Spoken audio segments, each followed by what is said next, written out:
Hey everyone, I'm TCT. Today I'll be breaking down all the Nuzlocke encounters in Pokemon Black and White. This list won't cover Black 2 or White 2, or any ROM hacks, as these would change the rankings a little bit too much for my liking. I'll be judging these encounters based on hardcore Nuzlocke rules. No overleveling, no in-battle items, and no legendary catches. Let's get right into it.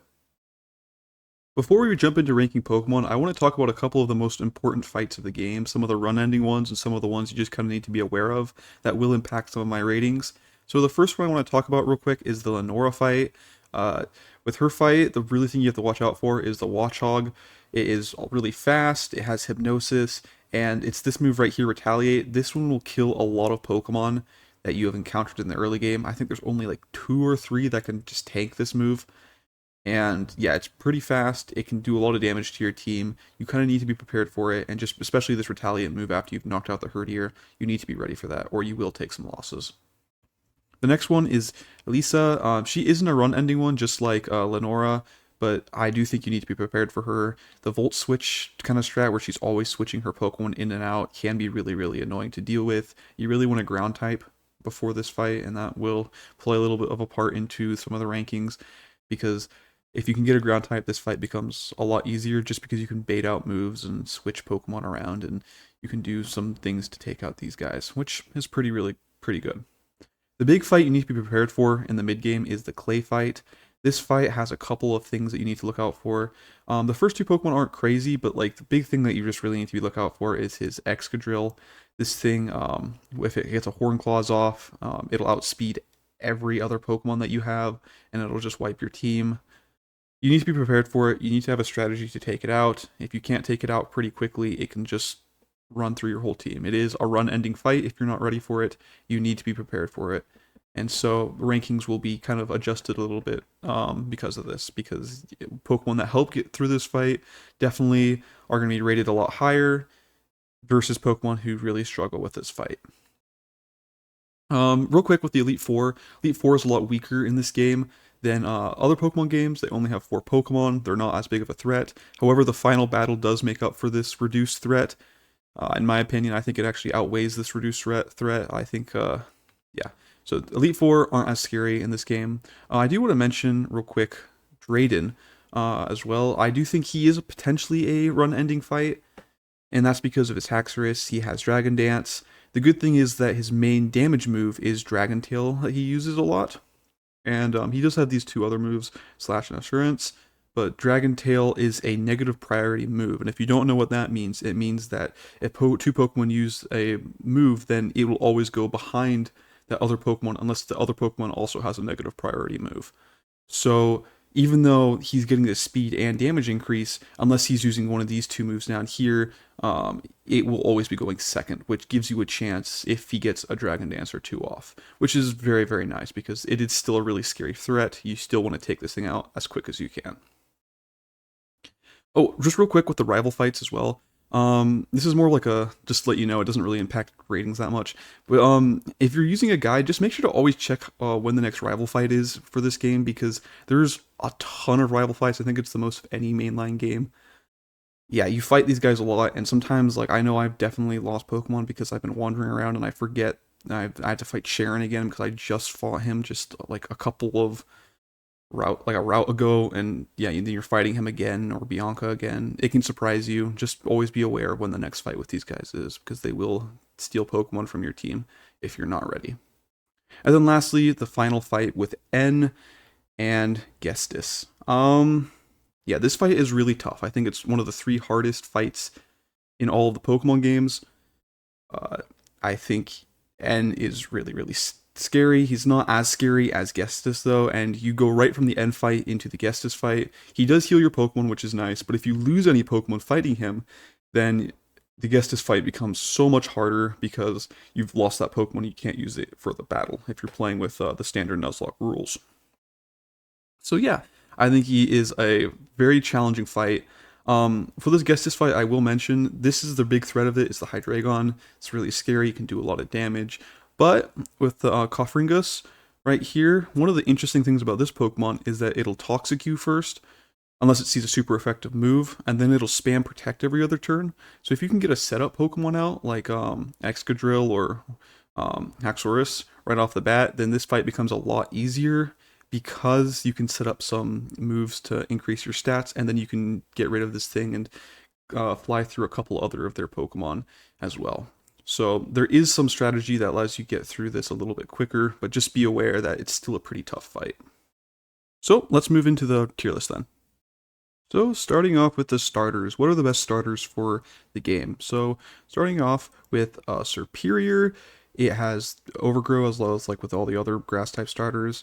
It's okay. There's a lot of other good grass types that are given throughout the game, and honestly its stats aren't anything to write home about. They're just okay stats. If I had to place it in a tier list, I would probably place it in C. I think it's the worst of the starters. It's still okay, it's not terrible, but I think all the other starters outrank it in terms of their usefulness for the game. Going on with Embor. Embor, I think, is really, really good. If you can get him, I think he's the best of the starter spoilers. I think he goes in A tier personally. What I think he does is he adds this really good early game factor to your game, where he can use Work Up and then Flame Charge to wipe through a lot of teams. So he can Work Up once or twice, and then he can just use Flame Charge to get increased speed each time and just run through teams. So you can set up early and get through a lot of the early game teams. He's good against the third gym, which is really, really nice. So you don't have to worry about that much.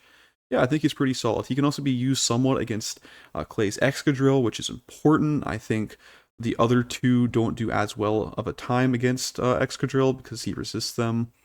And yeah, I think he is a pretty solid Pokemon. His fighting type is nice. It's a nice addition, especially because in this gen there's a huge prevalence of dark types, which will also play a little bit of a factor into the rating here. Yeah, I think he's pretty good. If next up we have Samurott. Samurott has pretty good stats. There's a lot of water types, as with a lot of gens. There's always a lot of water types. There's less than most gens, though. I think there's a lot less water types than a lot of other gens, which does increase his stock value a little bit. He's bulky. He does good damage. He's decently fast. Yeah, I'll place him in the B tier. He's pretty decent. I think he's better than Superior, worse than Embor. Yeah. Moving on, next up we have Watchog. Watchog is a early game encounter. You'll always get either Watchog or Stoutland on your first route, and you have lots of other chances to encounter it. You'll probably get it in your run. I don't think it's very good. I think it sits in D tier. Its usefulness falls off a cliff after the third gym. Yeah, it's good for the early game. You can get some cool moves with Hypnosis, which is pretty strong. But after that, and towards the later part of the game, you don't use this guy at all. So, yeah, I'll place him in D tier. Decent for early game. After that, falls off a cliff. Stoutland. Let's go to Stoutland real quick. Stoutland is really, really good. He is, like I said, you just like Watchog, you can encounter him several places on the first couple routes. He is really strong. The fact that he gets Intimidate and that he has Pickup in the early game with Lillipup. You can get some nice berry items from this, which is cool, I guess. If you can get Intimidate on him, he's really strong. And even without Intimidate, he's just a really solid encounter. He can get you through a lot of the game pretty quickly. I think he is a pretty solid pick. If I would have to place him, I would place him in the S tier. The main reason is that he doesn't really struggle at a point in the game. You can use him in the early, mid, and late game. And he's pretty solid throughout the whole game. And that's a pretty good pick. And you can pretty much guarantee get him in the early game, which is also really good. The fact that you can guarantee get a really strong Pokemon like this is really, really nice. And now of the third early tier encounters, we have the Liepard. I think that's what it's called. Yeah, Liepard. This Pokemon is okay. I'm going to place it in the D tier, and I'll explain why real quick. It's very similar to Watchog. It is decently good in the early game, kind of falls off a cliff throughout the later game, and I think it struggles more than Watchog because in this Gen 5 game in particular, there's a lot of different Dark-type Pokemon. So when you're taking this Pokemon, it's competing with these other Dark-type Pokemon for that Dark-type slot. And yeah, it's not really, really good. It's okay in the early game, but since that, coupled with the fact that there's a lot better dark types later in the game, it just makes it not great for Pokemon Black and White, in my opinion. It is useful in the early game though, so use it in the early game. If you need something to sack in the early game, if something's going wrong, you can sack this and not feel too bad about it since it falls off a cliff later in the game. Next up, we have the monkeys. I know a lot of people hate the monkeys design. I love the monkeys design so much. Starting off with Simisage. Simisage, I think, is the worst of the three monkeys. I think he is. You use him for the first gym, so I guess he is useful for that. You can't really beat the first gym. Well, you can, but it's definitely not as. The first gym's a free fight if you use the monkeys. I would encourage you to. It's just supposed to teach you type matchups. After the first gym, he's just not really useful in the base game. Yeah, I would place him in D. Simisear, on the other hand, has a little bit more usefulness than his grass counterpart, and that's because you can use him a little bit in third gym because it's a bug type gym, and so he does have a little bit of a boost there since his fire type is super effective against the bug types, which is pretty nice. So if I had to place him, I would probably place him still in D tier, but I would have placed him a little bit above these other picks, just for the fact that the fire type gives him a nice boost. Next up, we have Simipour. Now, Simipour is the best of the monkeys, in my opinion. What the Simipour has is it learns the move Scald, which is a pretty good move. And this moves, I think, makes it a little bit better than the other ones because you can use it past the third gym, which I think places it in the average tier. It's usable past the early game. It does its job for the first gym. Yeah, it's pretty decent. Next up, we have Musharna. Now, Musharna is interesting. I think this Pokemon can be used for several different things. I think, well, first off, you can only encounter it in one place, and that's the Dream Yard. And this does have a couple problems because if you are playing with gift Pokemon count as your encounter, you're never going to be able to get this thing, so it's just a non-factor. But the big thing with Musharna is that in Gen 5, there are 4 slower psychic Pokemon.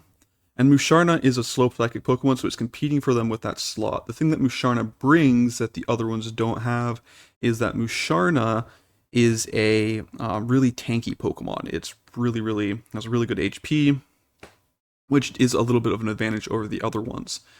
But it is still competing for those other Pokemon for that slot. It's pretty decent. It does good damage too. It's really slow though. I think it's definitely the slowest of these slow psychic Pokemon. But because of the good damage, I would still place it decently high. If you are playing with a without the gift and Pokemon counting as your encounter, it's a pretty solid pickup for the Dream Yard. It's probably the best pickup in my opinion. The other two aren't as good. So yeah, I would place it in. I'd place it high B. It's either low A or high B for me. I think high B for me. Umpheasant, the flying bird of Gen 5. This Pokemon isn't great. It's not useless. There's definitely uses for it in the mid game, in my opinion. You don't really use it in the late game. Yeah, it's just okay. It's just an average pick. I would place it in C tier. I don't think it's anything to write home about, but it's not useless. You can definitely find uses for it, which is nice. Zebstrika. Zebstrika is pretty good. Having lightning rods is always a nice ability. I think that ability is pretty good. Motor Drive is also pretty good as well. If you don't know what Motor Drive does, Motor Drive is an ability where it doesn't take any damage from any electric attacks, and it increases its speed by 1 level. So you can use it as a bait switch. If you have like a water type in, you can switch into this Pokemon. You can get its increased speed. It's already fast as it is already. It's just with its base stats. You could do some interesting strategies with this. Yeah, it's pretty good. I would place it. If I had to place it, I'd probably place it high B tier. I think it's pretty good. Next up, we have Boldore. And if you remember when I mentioned Leonora for the important fights, Boldore plays a really important part of that because he has Sturdy, or Ragnola has Sturdy before it evolves. And this is important because you can use this to tank the Watchog's empowered Retaliate. I don't know if I explained what Retaliate did earlier. Retaliate with Watchog with Lenore's Washhawk in particular, it does double damage if a Pokemon's fainted beforehand, which is really good because when you're playing against these gym leaders, they have to have the Pokemon faint in order to throw their next Pokemon out, so they don't switch. So when it throws it out, it's fast and it'll get that retaliate off, and this will often just kill any Pokemon. But since you have Sturdy with this thing, it won't kill it, and I think it can, even though it's, like the typing is itself, it can normally survive even without Sturdy, if I remember correctly. It's pretty darn good. Yeah, and that definitely gives it points. What sucks about Boldor is that you can't evolve it to its final evolution, where it'd be a lot better.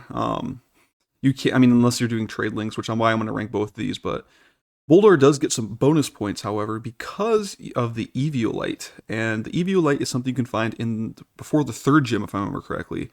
And what this does is increases its defense and special defense by one stage when you have it equipped on not a fully evolved Pokemon, which makes Boldor a lot better. Also, Boldor is important to get before the second gym, in my opinion, just because later down the line you can encounter him in several other places, but the other encounters in those places are a lot better than Boldor. So if you can get him early, it actually increases the quality of your other encounters, because the fact that you remove Boldor from the pool just makes it so the other encounters take up that spot. So if you're not playing if you're playing with a dupe clause. So yeah, I think encountering this guy early is really good, not just for getting through the early game bosses, but also for later down in the game to increase your encounter variety. Yeah, I think he is pretty good. I would place him in high B tier. Yeah, right there.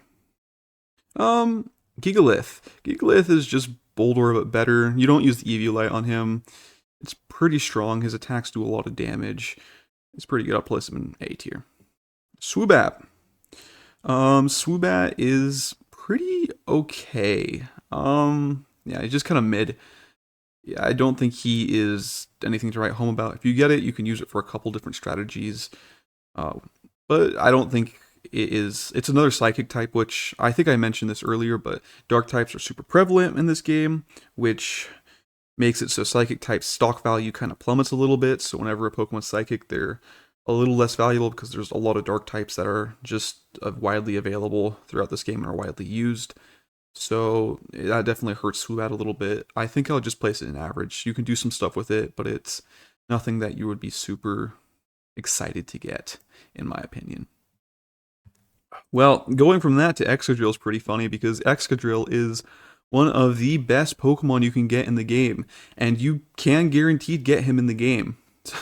He appears, the Drillbur appears in the dust clouds and underground regions. So if you use Repel, and walk around down there, you should be able to guaranteed get yourself an Excadrill. And Excadrill is really, really, really dang strong. There's a reason Clay's Excadrill is such a hard fight, and that's just because this Pokemon is really, really darn good. I'm going to place him in the S tier, the SS. I think he is the best encounter for the game because you can guaranteed get him. He's really strong. You can set up with Swords Dance later or Horn Claws earlier, and he can sweep through a lot of different teams, including the Justice fight. You can do a lot with him. Yeah, he is a really good encounter. He's by far the best encounter, actually. Just in the game, I think you can guarantee get him. He is the best encounter. Audino. This is another basically guaranteed encounter because they appear everywhere in Shaking Bushes. And they're pretty darn good. If we go to their page real quick and we look at them, Healer is, what does Healer do again? I always forget. At the end of the turn, there's a 30% chance. Okay, so this is useless. It's for double battles. Regenerator, though, this is the big one. If you can get a Regenerator Audino, it is really, really strong. It has a lot of cool supporting moves that you can use to create some interesting setups, and it is really tanky. And if you have Regenerator, every time you switch out, it'll heal a good chunk of damage. So it's pretty darn good. I would place it. I think in Black and White 2 it's a lot better because you get return right away. But in Black and White 1, it's definitely a really strong pick. I definitely like it a lot. So I'll place it at the top of B tier. Gurdir. I think that's what this guy's name is. Yeah, Girder. Girder's pretty good. He gets Guts, so you can poison it before Viridian Forest, or in Viridian Forest. and you can come in with a huge attack boost right off the bat, which makes him really strong. Yeah, I would place him. Yeah, I'll place him. I don't know if he's good as Boulder. He's right there. It's very similar tier. I actually think this guy's better. Concludor. Concludor you can't get. You have to get if you use trade. So if you use maybe a patch to allow you to get him without trades, then he is really, really good. He is one of the best Pokemon. He goes in S tier, but I don't think I've ever played with him because I don't use that. I just use the base game with no trades. So I have played with him in some other games though, so it's hard for me to rank him a little bit because, like I said, I don't really have any experience of using him. But every time I've used him in other games, and he is super, super strong. Next up, we have Seismitoad. Seismitoad is a great outside Viridian Forest encounter. Yeah, he is really, really strong. I like him a lot. He does good damage. He has good bulk. Water Ground's a great typing. Yeah, he's a solid A tier pick in my opinion. I think he's a great encounter. You'll be happy if you get him. Thor and Sock. These guys are Thrower and Sock. These guys are pretty similar. Thor, the big difference between them is Sock is a lot faster, so that's generally considered better. But Thrower gets Guts, which makes him pretty strong. I think they both go in B tier. I think they're used for very different niches depending on which one you get. But they're both good. They're not you'll not be sad to get these guys. They have good stats. They can do good work throughout the game. I don't know if you take them into the end game, but yeah, they're pretty solid. Next up, we have Leavanny. Leavanny, I know some people really like this Pokemon. They think it's really good for Nuzlocke. I haven't found too much success with it, so I'm gonna link it probably a little bit lower. It does have some good stuff, but I just think it is a little too frail. It's decently fast, but it's a little too frail for me. If I had to place it, I'd probably place it right here. Probably. Actually, no, I think I'll place it in C tier. I think it's average. Next up, we have Scolipede. Scolipede, I love the design of Scolipede. It used to be my favorite design Pokemon in the game. I don't think it is very good though, sadly. I think it's just an average encounter.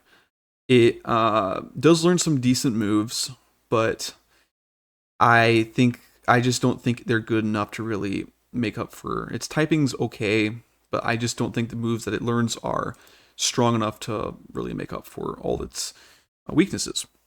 Which, yeah, it kind of sucks. It's such a cool design Pokemon. I love its design so much, but yeah, it's just okay in my opinion with its vanilla abilities. Next up, we have Whimsicott. Whimsicott is a really good encounter. If you look at it gets Prankster, which is pretty good. If you don't know what Prankster does, is for status moves, it gets increased priority by 1, which means that you will always outspeed your opponent as long as they're not using an increased priority move as well. And it has increased priority on all their status moves. So gets a lot of different status moves that you can use, and you can do a lot of things with it, which is pretty good. Yeah, I'm going to brand it. I think it's a pretty good encounter. I'll place it in high A tier. I think it's, I don't know if it's better than Seismitoad, but yeah, it's a pretty solid pickup. Lilligant, on the other hand, is, in my opinion, just okay. It's an okay grass type.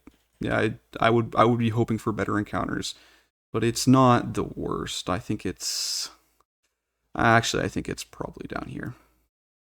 I don't think it's anything to write home about. Basculin is just a okay pick. I don't think that it stats or anything to write home about. You can find it in pretty commonly, if I remember correctly, you can find it in a ton of different routes. You can actually see all the routes right here that you can find it. So yeah, it has a lot of locations where you can get it from. It's kind of like the Magikarp of the Uvena region, except that it is not as good as Magikarp because Magikarp evolves into Gyarados and this thing does not. Yeah, I'll probably place it. It's not terrible as some of these picks, but actually, yeah, I'll probably place it down here. Next up, we have Crocodile. Crocodile is pretty good. He's great for the Elisa fight. He's great for the Clay fight. If I had to place him, I'll place him in SS for me personally. I think that both Intimidate and Moxie are both great abilities. They both, if whatever you get from the 50-50 coin flip, you won't be disappointed with it, which is really, really nice. I think that, yeah, that's a really solid pick for a good Pokemon. If you encounter it, you will not be disappointed. You will be pretty happy. I think Sandile is one of the best encounters in the desert region. Yeah, I'm going to place it up in the SS. I think it's one of the best encounters. Darmanitan. Darmanitan's really, really good. It's a really big, bulky, hit you. You can punch a big hole in the opponent's team. If it has Sheer Force, and if you don't know what Sheer Force is this move increases the damage by, I think, 30%. Let me double check that real quick. 30%. Yeah, it increases by 30%, but it doesn't have any additional effects. So, oh, but it has to have an additional effect. So if a move has like an additional effect, like it inflicts paralysis or lowers your opponent's stats or does some other effect, it doesn't do that effect anymore. But it increases the damage by 30%, which makes it pretty good. You can do a lot of interesting strategies with that by getting rid of some secondary effects. Next up, we have Marcotus. Marcotus is a pretty bad Pokemon. If I had to rate it, I would probably rate it in the F tier. Oh, Dramanitan, I forgot. Dramanitan is S for me. I think he's really strong. But yeah, Marcotus is F tier for me. I think he is really, really bad. Yeah, I think he just, they don't do its job very well. I've never really used this before. Yeah, it's just, whenever I get this thing, I'm always just like, oh, really? Its stats aren't great. Doesn't have really anything that makes it super interesting. Yeah, just, it's pretty terrible.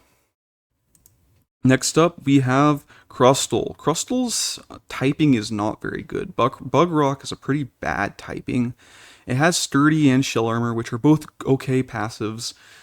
Sturdy is always useful, and Shell Armor is really nice because you don't have to play around crits. But it's really, really slow, so it gets outsped by almost everything, which really sucks because it is tanky, which is good. And I think the only thing that's pretty redeeming about it is that it gets Shell Smash.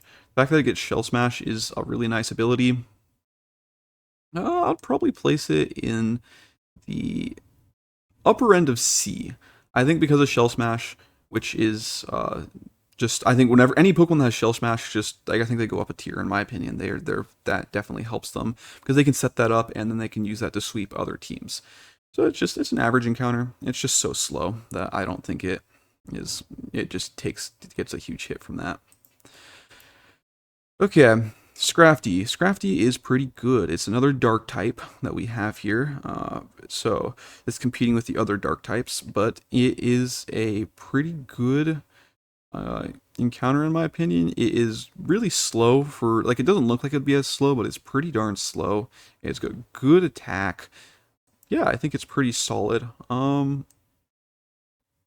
I would probably place him in the A tier if I'd probably place him. The fact that he gets Moxie is a really nice ability. Shed Skin's okay. You can use that to get rid of some status effects, which, yeah, I think it's pretty good. Sigilyph, though. Sigilyph is a really good encounter. It gets two really good abilities, which is Wonder Skin and Magic Guard. If you don't know what these are, Wonder Skin is non-damaging moves that are targeted at this Pokemon have an accuracy of 50%. So if it isn't like a move that does direct damage, it has greatly reduced accuracy, which makes yeah, it makes it a really good Pokemon to throw out in certain situations because you can really reduce the accuracy of your other opponent's attacks, and it's just a really solid pick. Yeah, I would place it pretty high. I would place it probably in S tier. No, it's high A tier. I don't think it's quite S tier. Coffingus. Coffingus is good. It is a solid pick. It has good ghost Pokemon. It has decent bulk. does pretty good damage. Yeah, I think it's pretty decent. I would probably place it in probably A tier. The fact that it has Mummy is really nice because you can do some interesting strats where you negate your opponent's ability and you can set up some interesting ways to get around having to deal with certain Pokemon if they have an ability that's annoying to deal with. Yeah, I think it's a pretty solid A pick. Next up, we have Karustica. I always forget this guy's name. Yeah, it's pretty good. Actually, no, not really. The only thing that's redeeming about it is Shell Smash. Shell Smash makes this thing usable. It's slow. Rock Water is an okay typing.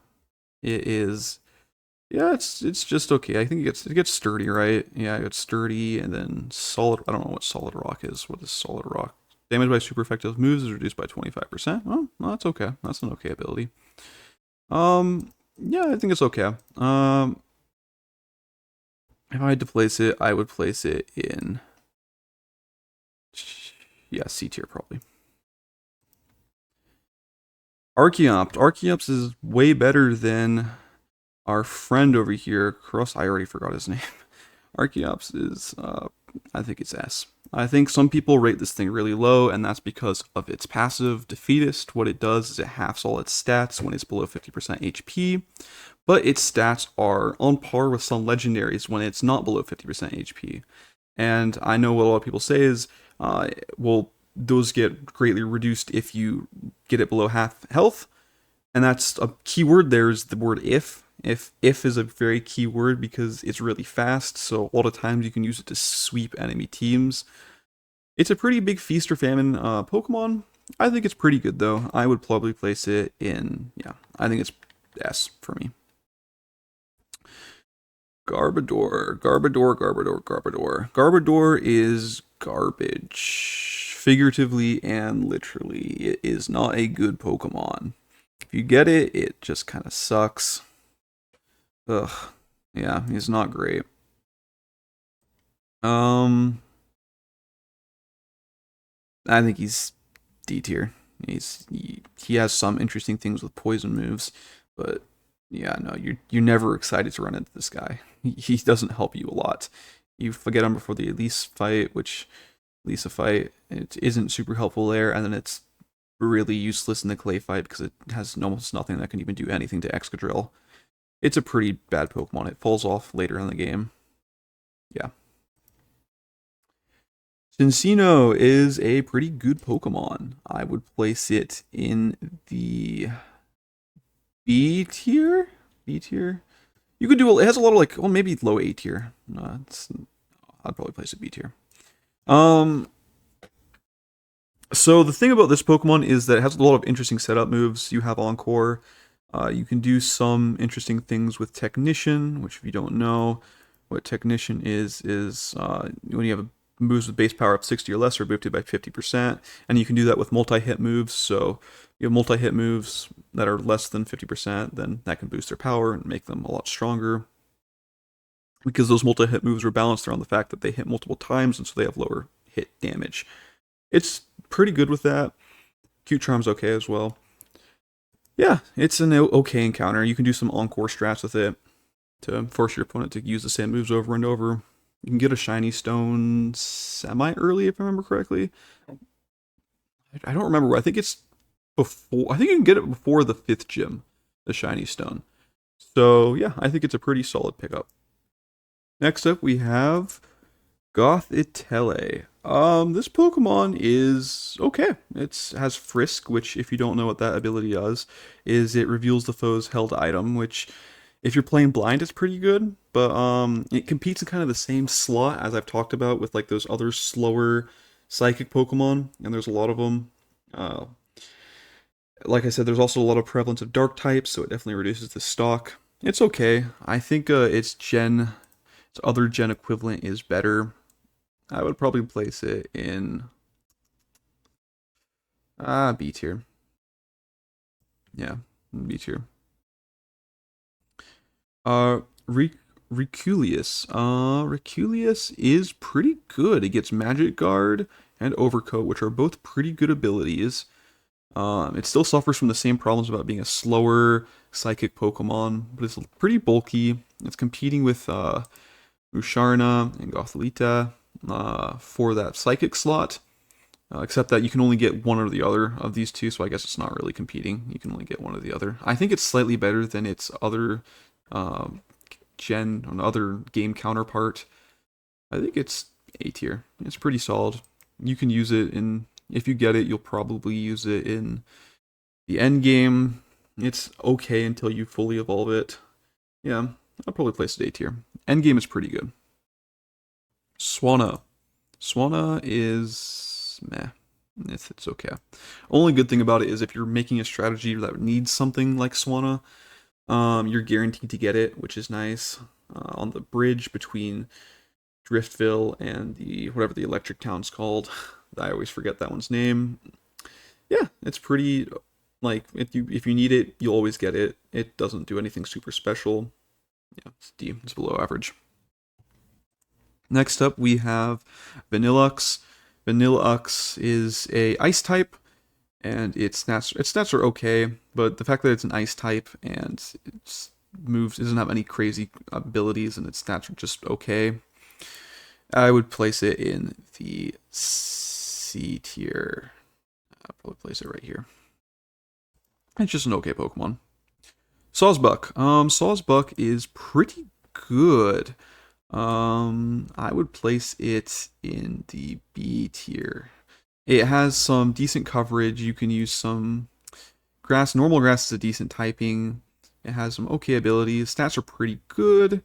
I don't think you'll take this into the Elite Four in the final fight, but it can definitely help in the later parts of the game before that. Yeah, it's a pretty solid pick. You aren't disappointed, I don't think, getting a Sawsbuck. Emolga. Emolga is really, really good. I guess I probably should have mentioned this with Swanna, but there is a certain strat with flying types in this game, or any Pokemon that learns acrobatics that's really, really strong, especially in Gen 5. And that's because acrobatics is a move where flying type Pokemon hit and it deals double damage if the Pokemon isn't holding an item. However, there's items called gemstones in Gen 5, and what these gemstones do is when a Pokemon using a move of the same type that the gemstone attacks, it consumes the gemstone and it increases the power of that move by 50%. Now, the check for acrobatics happens after the gemstone is consumed. So if you get a flying gem and you place it on a Molga, you can use acrobatics, and then you can make that acrobatics move deal a lot more damage because not only is it being increased by 50% from the gem, but also it's being double damaged because then the game checks and it sees that Amolgo's not holding an item, and it just can do a shit ton of damage when he uses that move. And so yeah, that definitely is. That's another thing with Archeops. I should have mentioned this here. That flying gem. That's what makes this Pokemon so good in this gen. Just because it's so fast, it uses that flying gem consume move.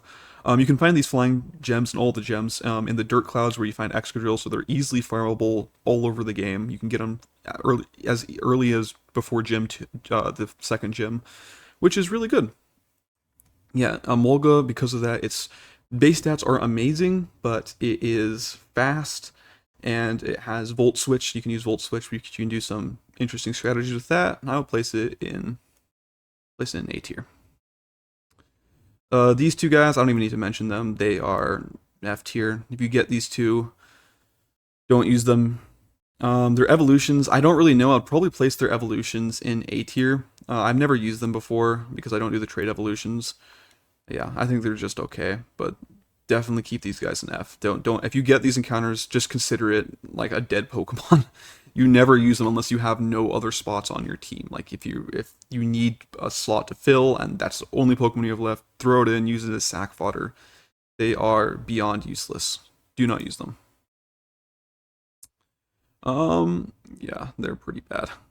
Amoonguss. Amoonguss is very good. You can do some interesting strats where you toxic the enemy, and then you use Giga Drain to just constantly heal yourself to keep it healthy. It gets access to Spore, which is a good move.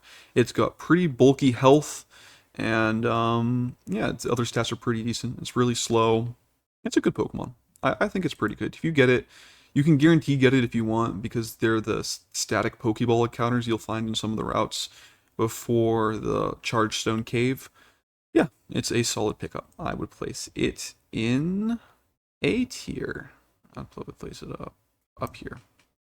I'll probably size my toads better. Next up, we have Jellicent, and Jellicent is a really good Pokemon. It is a tanky Pokemon that is both Water and Ghost, which is a really nice, unique typing. It has Water Absorbed and Curse Body, both of which are great moves. Yeah, it's just a really solid pick. It's a really good tanky Pokemon if you need that for your team. It still deals pretty good damage too. You can encounter it, I think, guaranteed in Driftville City by surfing. Yeah, it's a solid A tier pick for me. Alola Mola, no, I never ever remember this guy's name. Alola Mola, no. Uh, this thing is pretty bad. It's got okay, actually really good HP. Wow, that's a lot of HP. I didn't even realize. But its other stats aren't great. I think it's always in the rippling water. I think that's where you find it.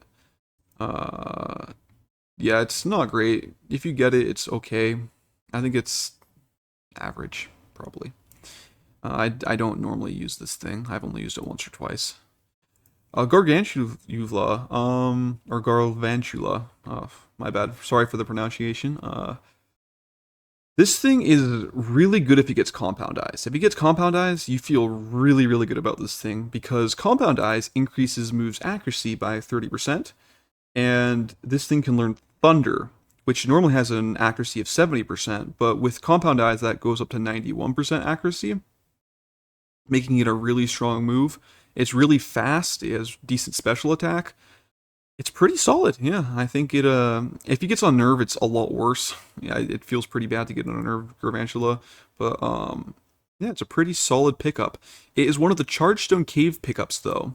And you know how I was talking earlier about how Boldar, it's really important to get this guy early game. It's because of these Chargestone Cave encounters. And these are these 4 Pokemon right here. Gargantula, Ferrothorn, a Clink Clank, and a Electros. Yeah, these guys are all really solid picks. Gargantula I'll probably place in the A tier, but you really want to get this guy early if you can because you can guaranteed get one of these really solid pickups. And yeah, if you don't want to encounter your Boldar in Chargestone Caves, it feels really bad because everything else is a really solid pickup. Going on to one of those pickups, Ferrothorn. Ferrothorn is your next SS tier Pokemon. It is really solid typing, really bulky. It is an absolute wall to get through. Yeah, you really like to get this guy. If you find him, he is a Pokemon you will use till the very end game. Iron Barbs just deals contact damage. I think it deals 1/8 of your max health whenever any physical moves hit it. Its typing is really, really solid. Only real thing it's weak to is fire. Yeah, solid Pokemon. Klinklank is a pretty good Pokemon. I would probably put it in maybe A tier. It's close. It's close between A and S. Maybe I'll just push it in S for right now. I might move it down later. It's pretty solid. It's pretty tanky. The abilities aren't crazy. It's just the plus and minus ability, which doesn't really affect anything. Stats are pretty solid. It's a steel type, which gives it points. The moves it learns are not insane, I don't think. There's like 2 moves that are pretty good on it, but its coverage isn't crazy compared to some other Pokemon, but it's definitely a solid pickup. So yeah, I think it is a pretty good, just because it's steel and it's pretty bulky, has great stats, pretty high encounter chance. It is a S tier. It's bottom of S tier for me. Next up, we have Electros. Electros is a great Pokemon. It is an electric type that doesn't have a ground weakness and has great stats, and that's why it's good. It doesn't do anything special other than those things. It's just a weaklessness Pokemon that has good stats. Yeah, I would place this thing in S tier. S tier. Probably Probably here.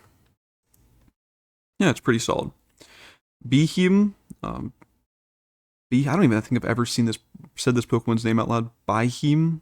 Uh, this thing is terrible in this gen. It's not the worst Pokemon ever invented, but in this gen, it is another slow psychic thing that is in a world full of different dark Pokemon, and it is not great. It's competing for that slow psychic spot with the other slow psychic Pokemon, and the Mushana probably should be higher. And it's just not really good. If you get it, you're probably disappointed.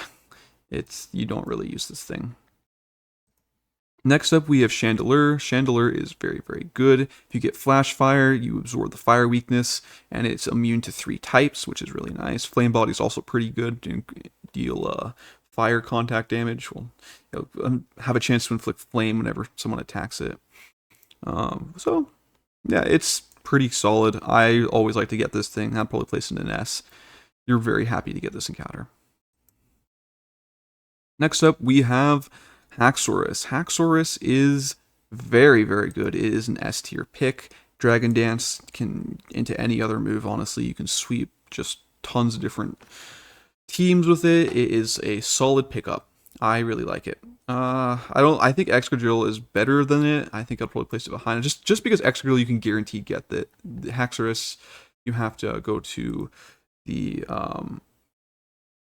you have to go to Milstern Cave, and I don't think it's guaranteed even if you get Boldor, which is definitely a downside.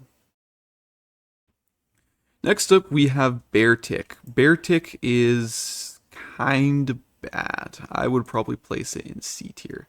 You can use it on the 8th gym. You don't really bring it into the Elite Four unless you have no other choice. Yeah, I would probably place it down here. I think it's slightly better than the ice cream cone. Kyrogonal. Kyrogonal is probably the best ice type of the 3 of the 3 ones that we've reviewed so far. I think it goes in. I don't think it's quite an A tier. I think it's a B tier pick. I would probably place it right here. Good special defense. Levitate alleviates ground weakness. I don't even no. Just get rid of ground if the ground you don't take the ground damage.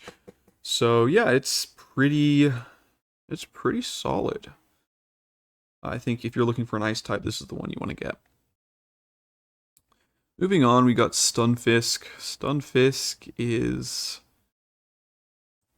okay. I think it's just an average pick. You don't really use this into the Elite Four. It might have some usefulness into the last gym fight. Yeah, it's just an okay pick. I don't think it's anything to write home about. You're not super excited to get this thing, though. I guess it does have its uses. I have found uses using this thing for some of the Team Plasma fights and for the 8th gym. But I don't think I've ever taken it into the Elite Four. I think I always have better options. So yeah, I'd probably place it in C. It's an average tier pick, in my opinion. Mienshao. Mienshao is really, really darn good. I would place it in. It's either SS or S. I think I'm going to place it in S just because it's a 50-50 for its really good ability, which is Regenerator. You can use U-Turn with this. You can use that, and then plus Regenerator, you can just heal a bunch of health. It's really fast, deals a lot of damage. Even without Regenerator, it's really good. With Regenerator, it's insane. I think with Regenerator, it's SS. Solid pickup. You get it, you should be pretty happy. Next up, we have Dradigon. Dradigon, I think, yeah.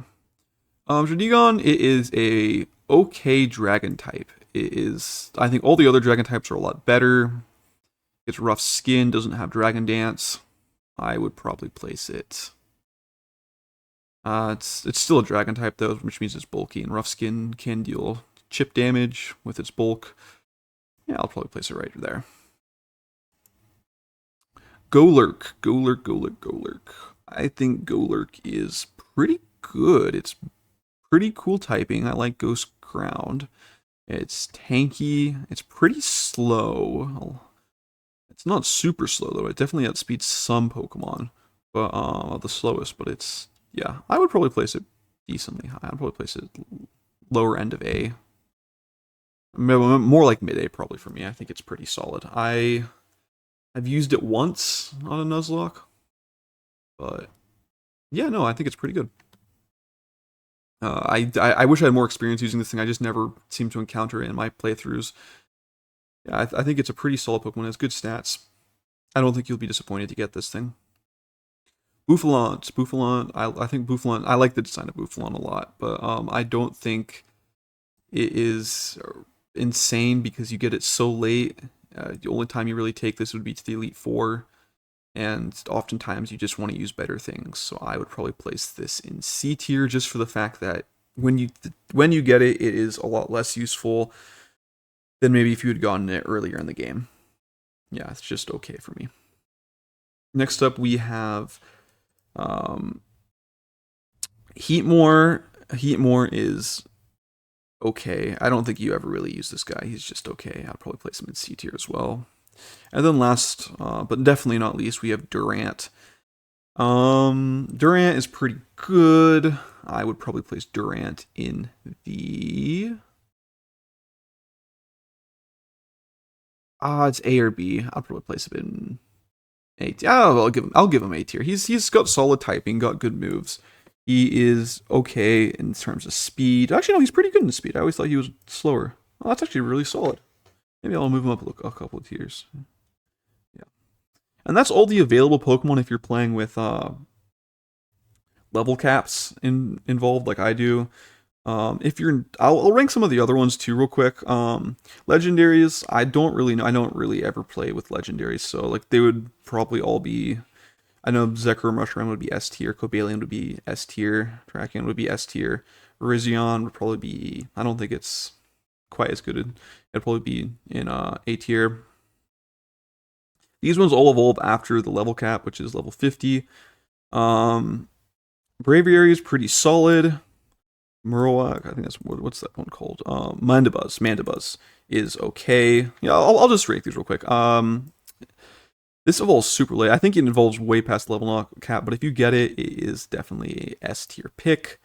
Hydreigon evolves at level 63, so you need to be really over leveled, but it is still a SS. It's one of the best picks that there is in the game.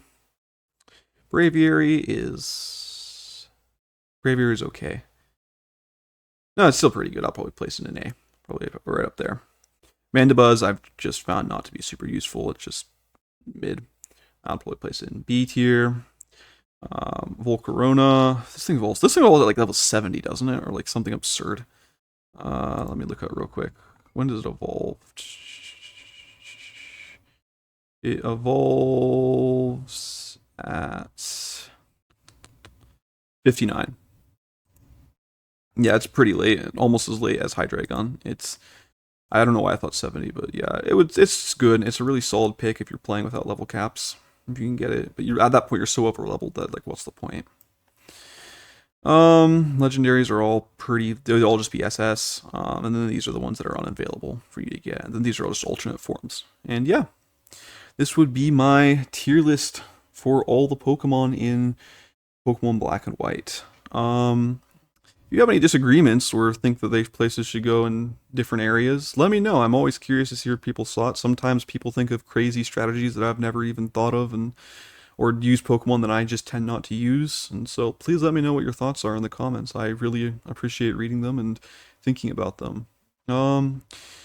If you like this video, please consider leaving a like, and if you dislike this video, please leave a dislike and leave a comment on what you would like to see improvements on. I always like hearing feedback from people. I think it helps better my content. So anyway, I hope you have a good rest of your day. Goodbye.